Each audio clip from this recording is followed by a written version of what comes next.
Part of the importance of American history and Black history is to not only remember our past, but understand our laws. That message from a professor and historian for America's Black Holocaust Museum. In the water. This is just one of the exhibits you can see virtually at America's Black Holocaust Museum. In the water.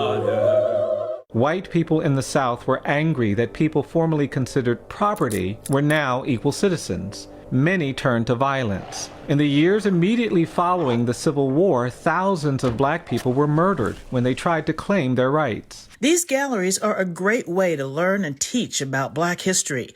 I talked to historian and Marquette University professor Dr. Robert Smith over Zoom about what the museum offers. So whether it's a global experience and conversation about people of African descent, whether it's a national conversation about Black people and the long Black liberation struggle, or if it's the richness of our own local Milwaukee history, it's all right here for you. Dr. Smith tells me all citizens must be educated about their rights. We have to begin to teach our young people about the Constitution much earlier.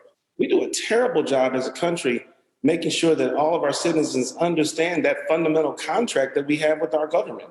Republics, like the Republic of the United States, are fragile. You know, our sense of democracy and our approach to democratic practices only work to the extent that we believe in them. Failing to do so, he warns, threatens our democracy. We have to do a re-education campaign as a country to make sure that all of our citizens are buying into this project that is the American experiment with democracy. Otherwise, as we've seen here recently, it could very easily be torn asunder. This professor of history loves to see young minds enlightened. You see a young person say, yeah, I get it now. Like that, I'm a part of that.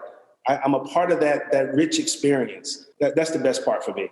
You can't. There's no price I can put on that. Dr. Smith says while we must not forget the pain of the past, we must take deep pride in those civil rights icons who paved the way. As much as we need to teach the difficult histories, we have to also continually teach the rich, beautiful histories that show African Americans in particular pushing back against that kind of racial oppression, whether it was during the institution of slavery, during Jim Crow, or, you know, since the civil rights movement of the 1950s and 60s and even today. There are so many brilliant stories of Black excellence, and we have to herald those. We absolutely have to do that. Wade in the water, wade in the water, children. Now, if you'd like more information about America's Black Holocaust Museum, we have a link to its website on our Positively Milwaukee Facebook page and at tmj4.com/blackhistory.